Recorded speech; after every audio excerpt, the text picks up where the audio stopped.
El maestro José Briceño ha recibido de parte de Dios un llamado según lo establecido en Efesios 4:11 al estudio y la disertación del texto sagrado. Por más de 4 décadas le ha dedicado su vida ininterrumpidamente a la investigación y la enseñanza bíblica. Prepárate para escuchar un nuevo mensaje en forma exegética, polifacética y sistemática del texto sagrado, por el doctor José Briceño, maestro de la palabra de Dios, en su programa Palabra de Iluminación. Bendiciones. De nuevo el maestro José Briceño transmitiendo, exponiendo y presentando, podría decir después de la vida eterna, el más grande legado que el Eterno, que mi hermano Jesús, el Teantropus, el Dios hombre, el Cristo resucitado, y que está sentado a la diestra del Padre con todo poder, dominio, autoridad, fuerza y señorío.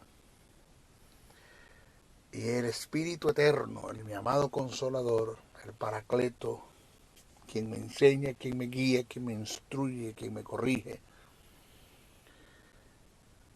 Ese gran legado que he recibido de ellos, que es la palabra, la iluminación de lo que está escrito en revelación, que se escribió por inspiración. Me siento altamente, con mucho privilegio, honrado grandemente, de haber sido escogido por Dios para tan ardua tarea y tan honrosa tarea, el ser maestro de su palabra, un receptor de sus grandes iluminaciones, de los que está plasmado en revelación, para, a través del don de la enseñanza, poderla diluir y presentarla a un pueblo que tanto lo necesita, que son los redimidos del Señor, su cuerpo, su iglesia. Pero que un mundo no escapa de esta verdad. Muy honrado. Maestro Briceño, desde el estado de Texas, la hermosa ciudad de Dallas, transmite para un mundo, pasando fronteras, llegando muy lejos. Esta palabra no la va a detener a nadie. Pablo dijo, puedo estar preso, pero la palabra de Dios no hay quien la detenga. Se seca la hierba, se marchita la flor, pero la palabra de nuestro Dios vive y permanece para siempre. Jesús dijo, hablando desde el punto de vista cosmogónico y cosmológico, el cielo y la tierra pasarán, pero mis palabras no pasarán. Todo lo que Dios ha plasmado en el texto sagrado se ha cumplido y se seguirá cumpliendo, y parte del punto de vista escatológico se cumplirá. Estoy desarrollando el tema acerca de lo que es el plan financiero de Dios. ¿Cuál es el pensamiento de Dios en relación a las finanzas a favor de su pueblo? De eso estamos hablando o estoy desarrollando. Este es nuestro estudio número 13 de lo que es el plan financiero de Dios. Vayan a los demás, del 1 al 12, para poder tener una hilación del pensamiento, de lo que venimos transmitiendo, de lo que está plasmado en el texto sagrado.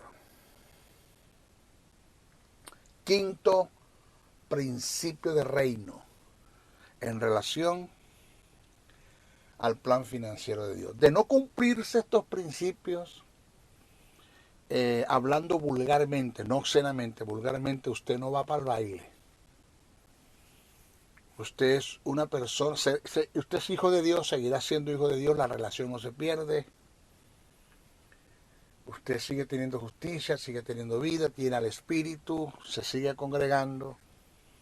Pero en relación al que Dios le pueda a usted confiar sus recursos financieros, usted no será una persona de confianza para Dios. Usted siempre Si no vivirá en la escasez, por lo menos vivirá en la solvencia. Pero de ahí usted no va a pasar. Quinto principio, porque acuérdense que le enseñé, nunca se le olvide la introducción, los primeros mensajes, que las cosas en Dios se mueven y caminan bajo un sistema. Y le enseñé que un sistema es el conjunto de normas y de principios que han sido establecidos para que el conocimiento y la aplicación de ellos se puedan alcanzar los objetivos. En el plan financiero hay principios. Es un sistema que tiene principios, compone principios, el cual usted debe conocer y aplicarlo para que las cosas se puedan dar, se puedan alcanzar. El quinto es ser un buen administrador de los bienes de Dios. El no ser un buen administrador, usted va a entrar en el terreno del derroche, en el terreno de la malversación de fondo, en el terreno del desvío de fondo. Cae en el terreno de la vanidad y usted no es confiable para Dios. Cuando usted va al libro de Lucas, decíamos en el estudio pasado, en el número 12, quiero dar una introducción para entrar en el desarrollo. Lucas, el evangelista, en su capítulo 12, versos 42 al 44, nos da un ejemplo de la buena administración, de la mayordomía, término economía, que aparece en el griego.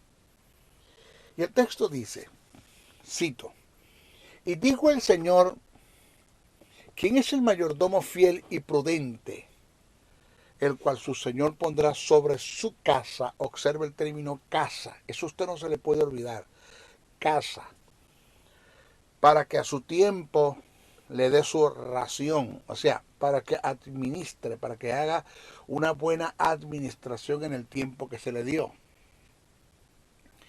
Dice, bienaventurado aquel siervo el cual cuando su Señor venga le haya haciendo así. Ese término así significa tal y como Él se lo mandó a hacer. Que no se ponga a inventar, así te lo mandé a hacer, así lo vas a hacer. Punto. Dice, en verdad os digo que le pondrá sobre todos sus bienes. Observe que comenzó con su casa y como lo hizo bien, exactamente como te lo mandé a hacer, fuiste un buen mayordomo, pues ahora tú vas a pasar a administrar mis bienes.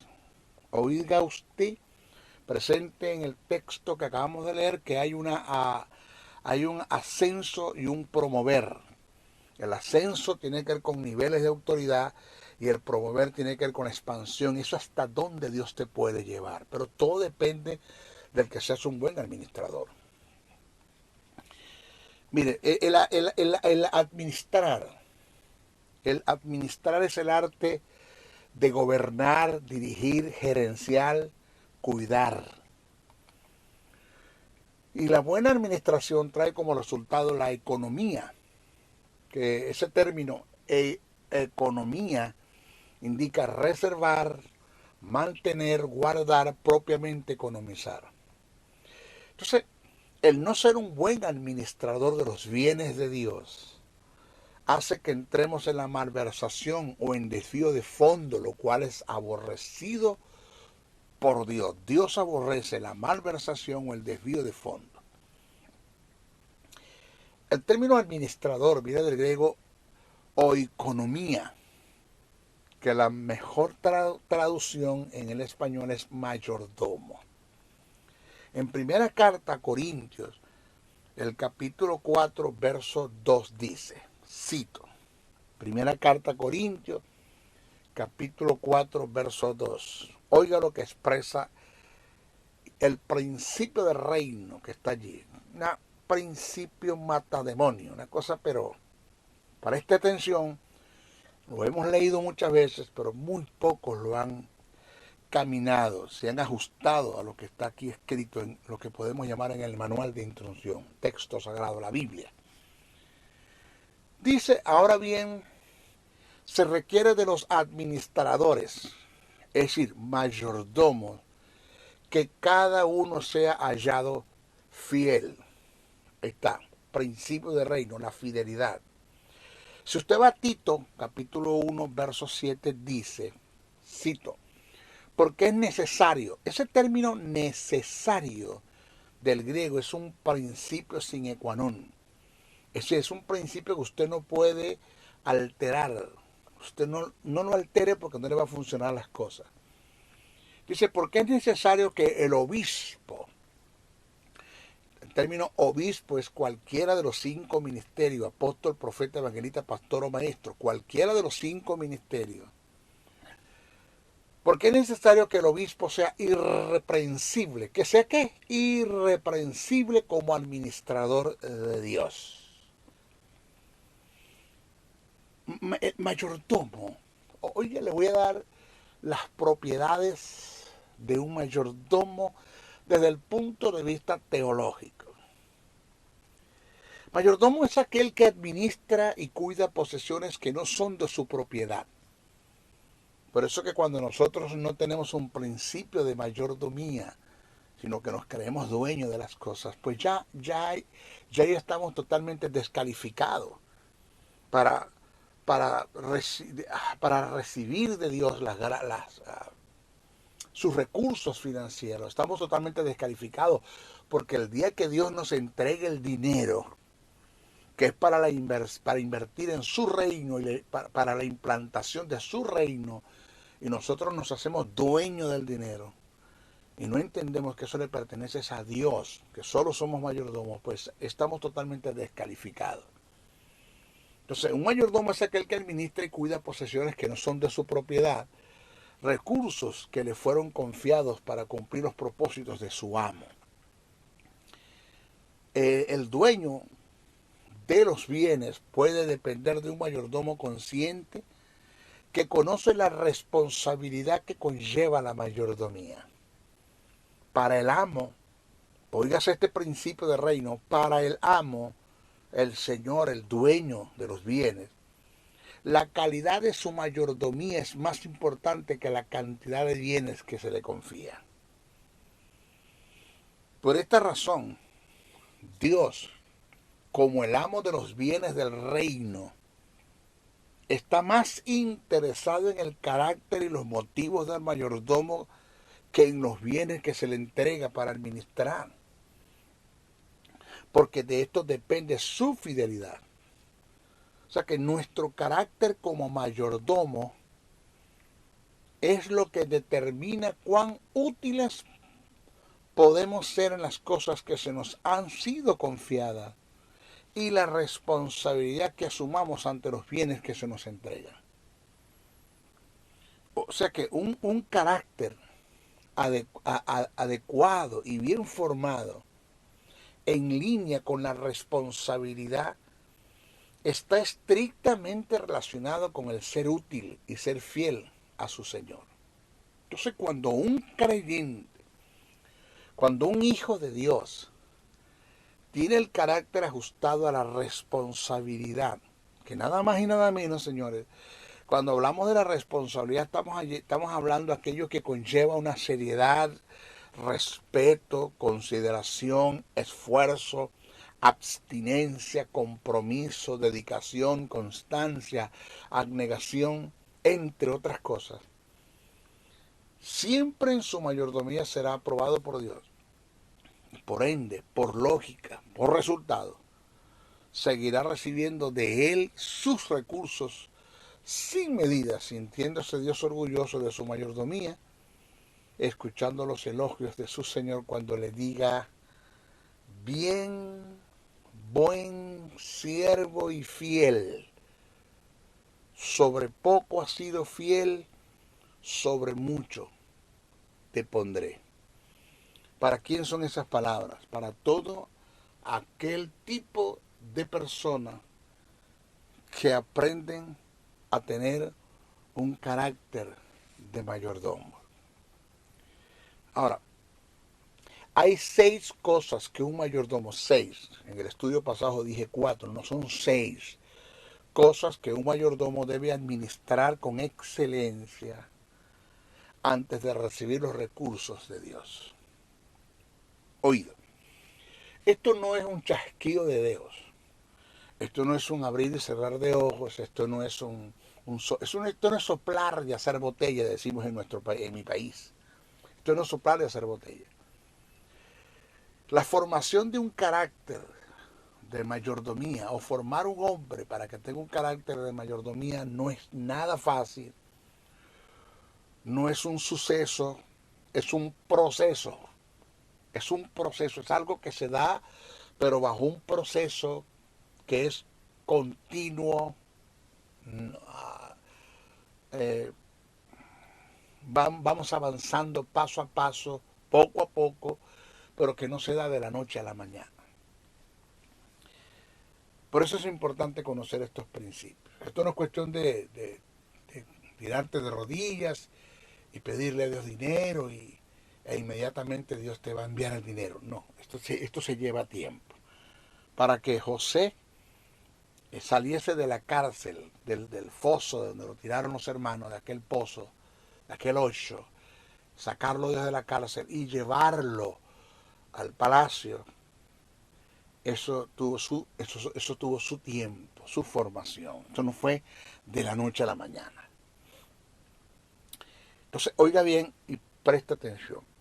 Lo primero que una persona debe administrar para ser un buen mayordomo es su propia vida, que indica su ser, su existir. Aquí está lo primero. Oiga, oiga esto. Cuando usted va a Génesis,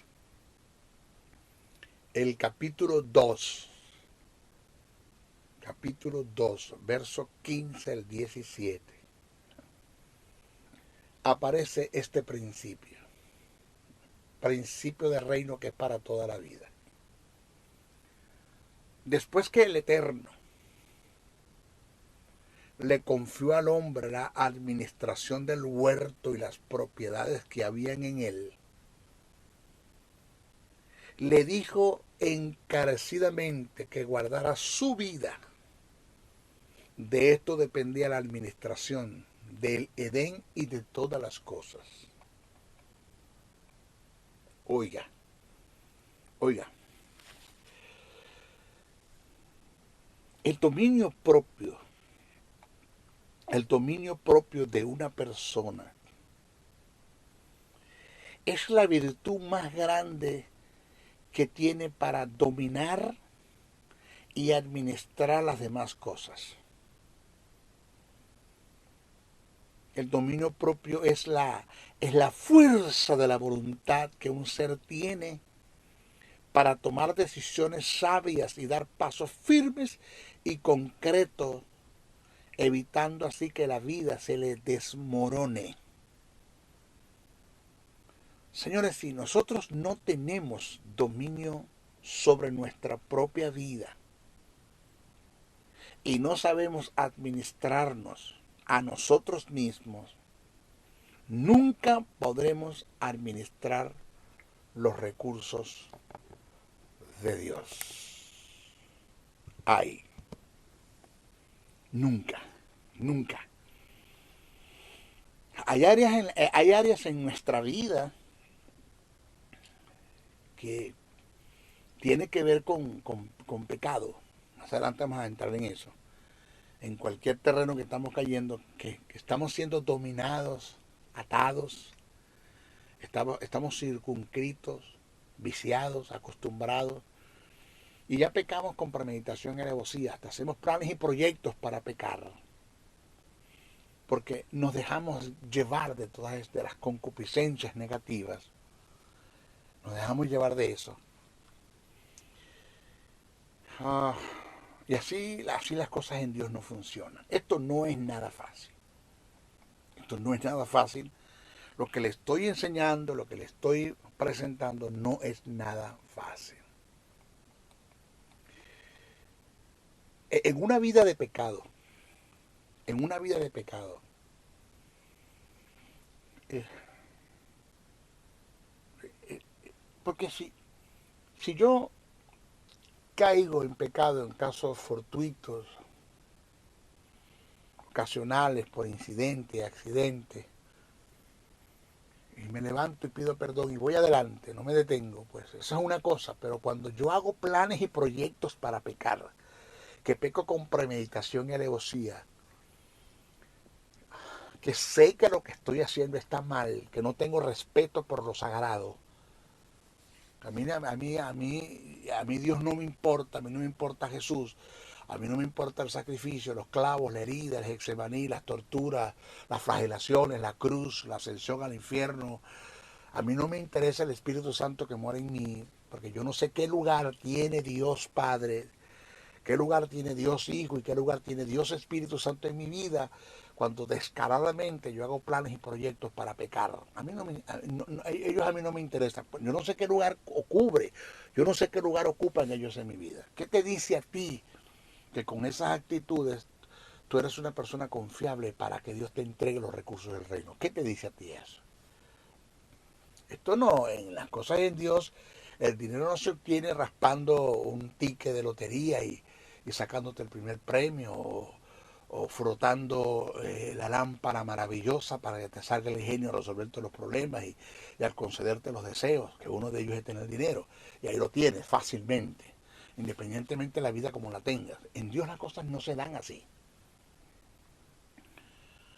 Por eso es que en una vida de pecado nunca calificamos ante Dios para ser un mayordomo, para ser su mayordomo. Él sabe, el Eterno lo sabe, en su eterno conocimiento, en su prognosis, en su eterno conocimiento. Él sabe que le daríamos mal uso a los recursos que ponga en nuestras manos. Él lo sabe. Lo más grande de la mayordomía no está en que el mayordomo pueda confiar en su Señor. Eso es parte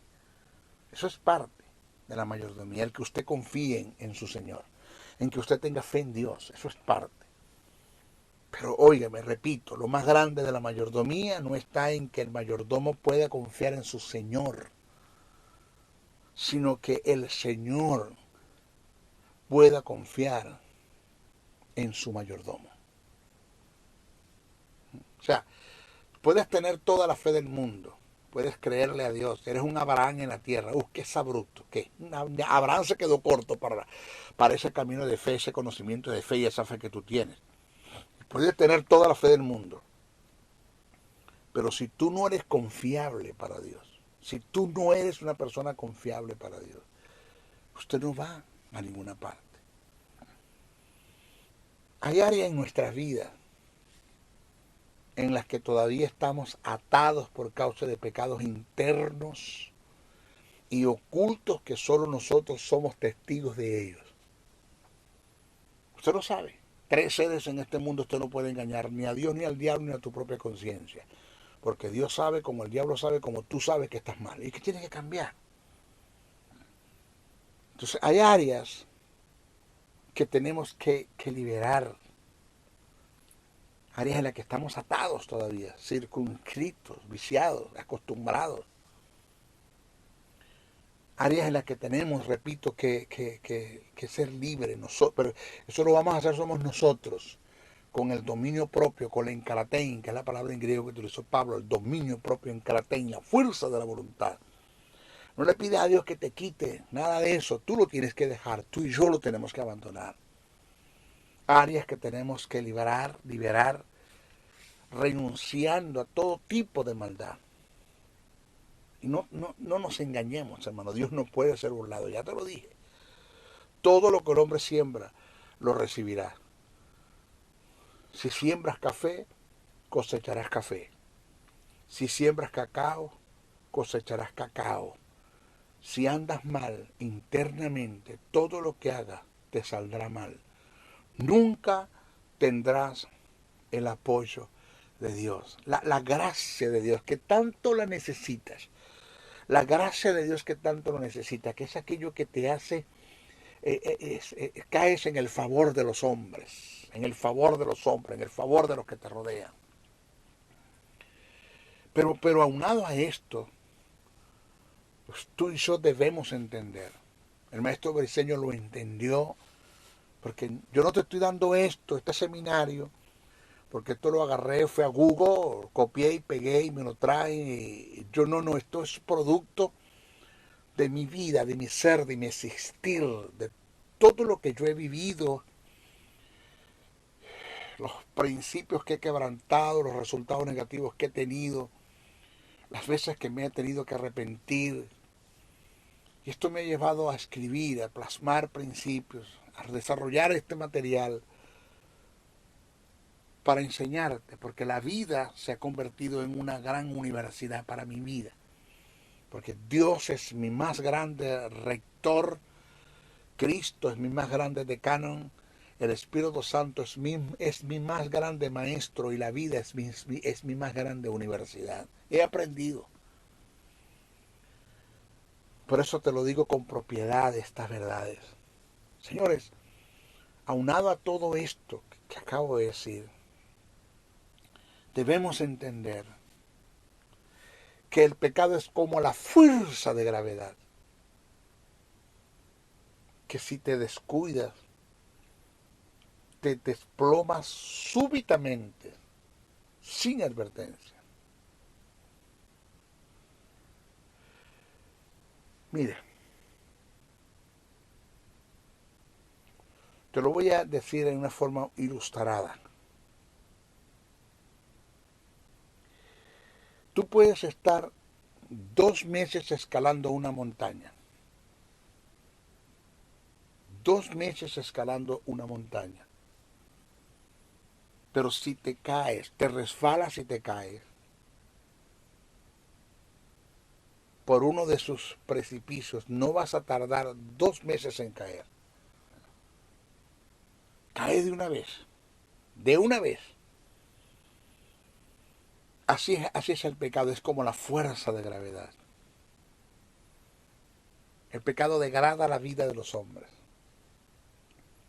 Cercena y hurta la posibilidad de prosperar, de surgir, de avanzar en la vida, de ser ascendido y promovido por el Eterno en su reino eterno. Por todo esto, estas verdades del reino que te estoy presentando, señores, debemos sentarnos en el espejo de nuestra realidad y decir, espérate, esto es 2 más 2 son 4. Esto no se puede alterar. 2 más 2 son 4. No se puede alterar. Por todas estas verdades, debemos ser administradores de nuestro propio ser, de nuestro propio existir, de nuestra propia vida, para administrar los recursos de Dios. Es lo primero que usted debe aprender a administrar. Repito, si no hay una buena administración en ti como persona, usted no es confiable para Dios. Usted no va a llegar a ninguna parte. Usted siempre va a estar en el terreno de la escasez o en el mejor de los casos de la solvencia. Pero usted nunca llegará a la abundancia, a la sobreabundancia. Nunca. Lo segundo, que una persona debe administrar con éxito. Lo segundo que una persona debe administrar con éxito es su propio hogar, que implica los que habitan en tu casa, número 1. Número 2, el inmueble. Y número 3, el moblado.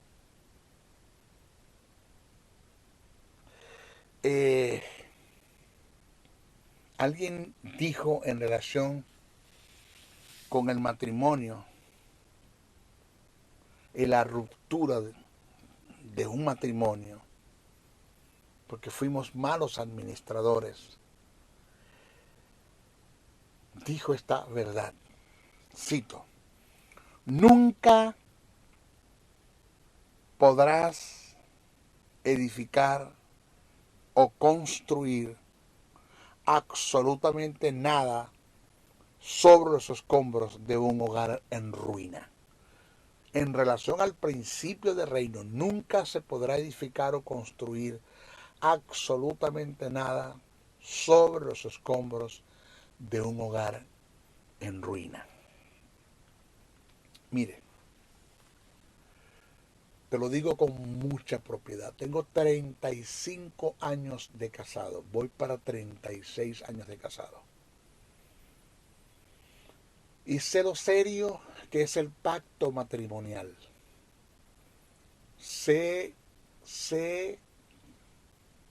las consecuencias desde el punto de vista negativo que se dan en el mundo espiritual y aún en el mundo físico, el atentar en contra de un matrimonio, del pacto matrimonial.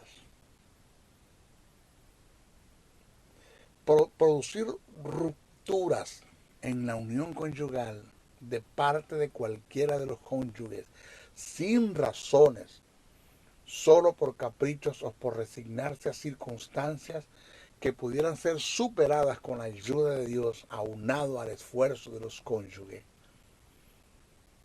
Señores, esto trae una serie de consecuencias negativas que por ende redundan en prejuicio en la vida de ambos, aunque uno de ellos sea inocente del caso. Los dos son afectados. Pero en el peor de los casos son prejuicios que atentan en contra de los principios éticos y morales, arrastrando grandes desajustes en los cónyuges, incluyendo en el área financiera. La unión conyugal, usted tiene que entender esta verdad, fue instituida por Dios cuando creó al hombre y a la mujer. Jesús lo elevó, Jesús, mi hermano mayor, el Teantropos, el Dios hombre, lo elevó a la dignidad de sacramento. O sea, un sacramento que le da a los cónyuges una gracia especial para ser fiel uno al otro y santificarse en la vida conyugal y familiar. Ya que esta es una auténtica vocación sobrenatural. Señores, el matrimonio que nace de la unión conyugal se establece con el consentimiento libre de cada uno de los dos contrayentes. El matrimonio, por su naturaleza, está ordenado a la generación y la educación de los hijos, al amor y ayuda entre los esposos y a su santificación personal. Uno de los principios y factores determinantes relacionados al éxito del matrimonio como institución y unión conyugal es el aspecto financiero. De este, en su mayoría depende la buena relación para mantener y cumplir el mandamiento tácito y ético que está registrado en las Escrituras, que dice: hasta que la muerte los separe. Señores, el dinero, no se le olvide esto, es uno de los factores determinantes para el comienzo, la estabilidad y para mantener una relación matrimonial. Alguien dijo que el amor con hambre no dura. Y eso es una verdad. El maestro Briceño ha pasado momentos duros financieramente, hablando. Yo pasé por el estado de la escasez, he estado en insolvencia, he llegado a la abundancia, he vuelto otra vez a la escasez, por diversas razones. Y mi matrimonio se ha mantenido porque a quien tengo como mi esposa ha entendido que esas consecuencias o esas etapas financieras en las cuales hemos estado pasando es producto de circunstancias que se han dado, pero que en lo personal no he sido culpable en forma directa de eso. Y por eso lo hemos soportado. Pero es cuando los desajustes financieros vienen a nuestra casa, a nuestro hogar, es porque nosotros somos malos administradores. Somos malos administradores de nuestra propia vida, de nuestro propio ser, de nuestro propio existir. Señores, por otra parte, como principio bíblico, quien no sepa administrar su hogar, nunca podrá administrar los bienes de Dios, por la sencilla razón que no será confiable para él. Primera carta a Timoteo, el capítulo 3, verso 15 dice, pues el que no sabe gobernar su propia casa, ¿cómo cuidará de la iglesia de Dios? Por eso Josué presenta el principio del reino y estaba claro. Josué dijo, yo y mi casa serviremos a Jehová. Eso está en Josué 24:15. Tenemos la administración de parte del marido, por decirte algo. Vamos a hablar de la administración del parte del marido. La administración de un hogar de parte del hombre tiene que ver con la crianza de los hijos, que implica la educación, la provisión de sus alimentos y el vestir. Y sobre todo cumplir con la buena paternidad, siendo amorosos, tiernos, comprensibles, atentos, respetuosos, amables, cortés, no provocando ira en ellos, nunca tratándolos con violencia, respetando sus derechos y evitando caer en la autocracia, la imposición, el despotismo, la obstinación, y con todas estas virtudes que forman parte de la crianza, formar un carácter en ellos, en el temor de Dios, para que de esta forma se puedan conducir en la vida sabiamente.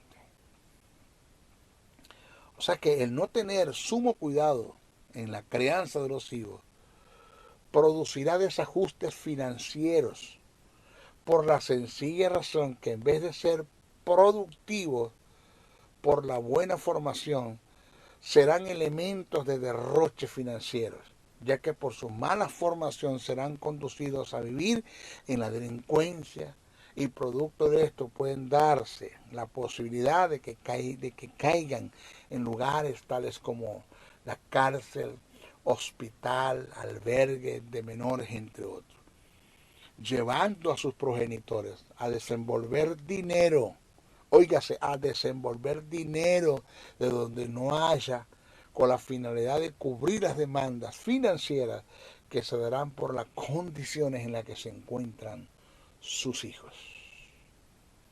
Producto de una mala crianza, porque no supiste crear a tus hijos y cumplir con el rol de tu paternidad, tal y como te lo presenta la palabra.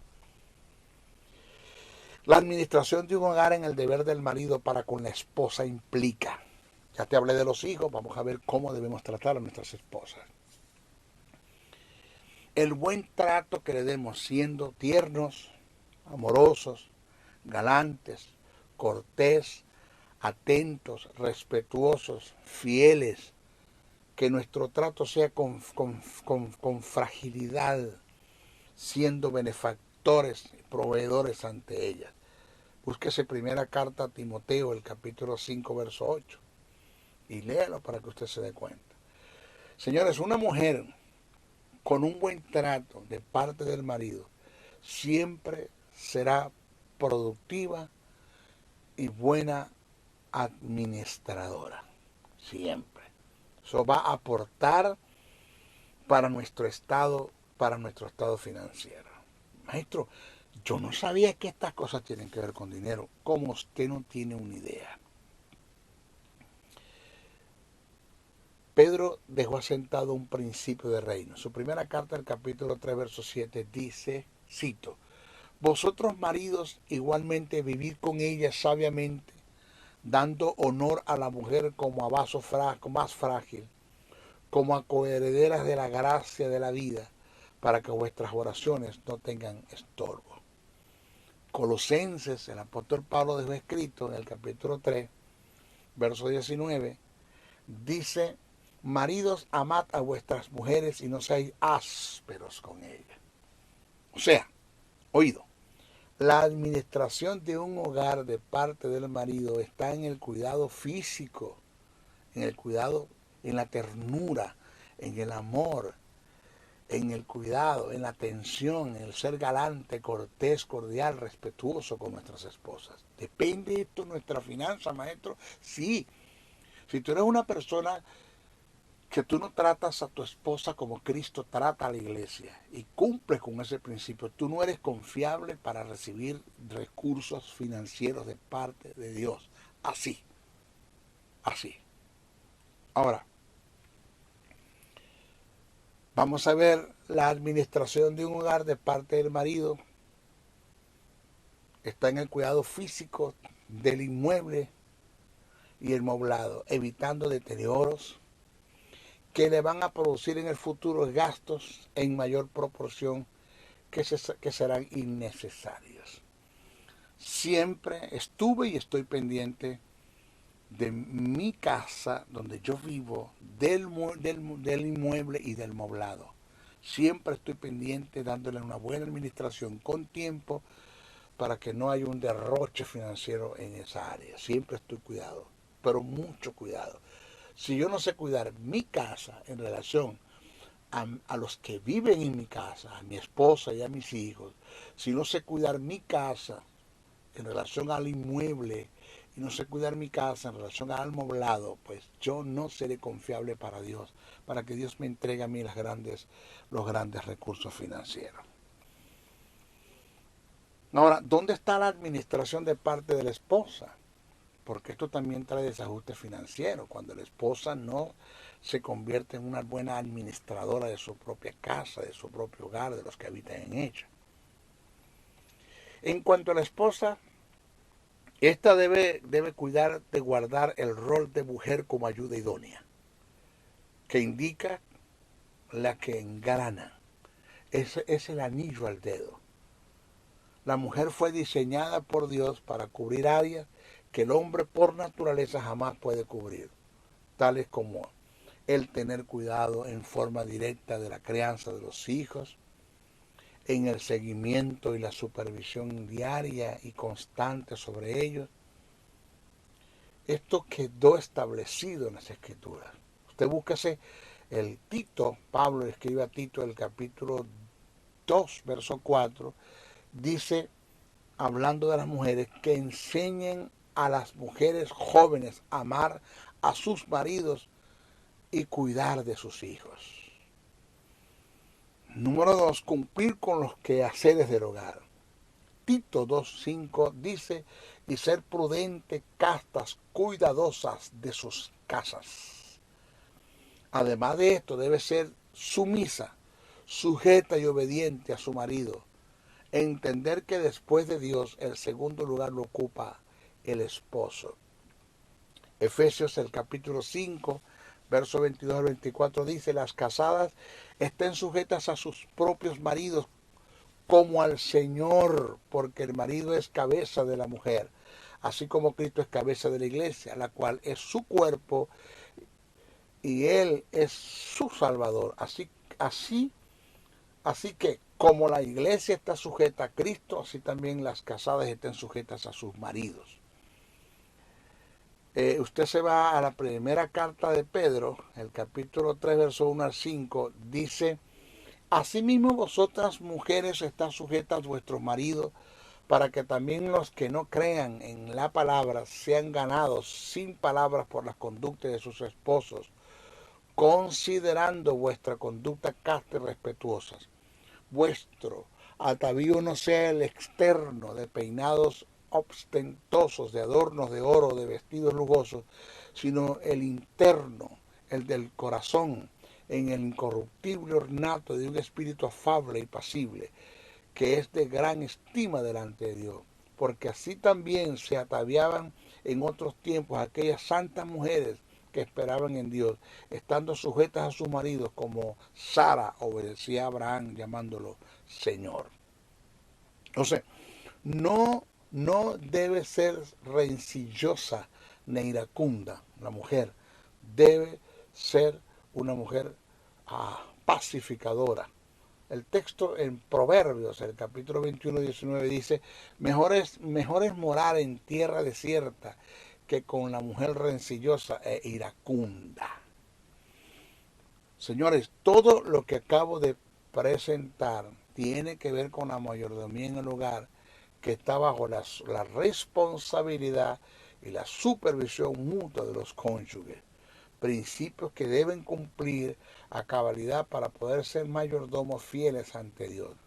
Oiga este principio. Nunca podremos administrar ni construir nada que tenga que ver con Dios sobre los escombros de un hogar en ruina, menos la final.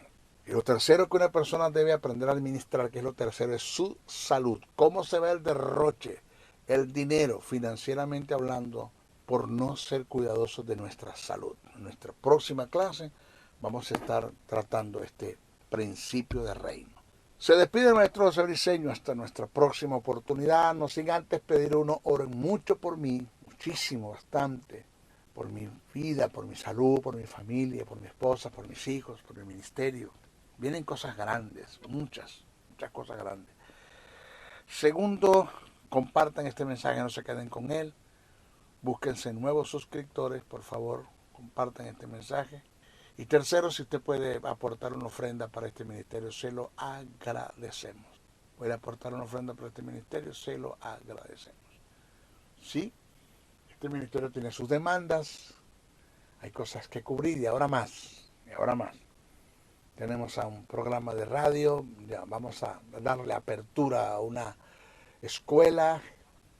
Vamos a empezar a comprar el moblado de la iglesia que pensamos fundar aquí en Dallas, y necesitamos dinero para invertir en el reino eterno de mi Padre.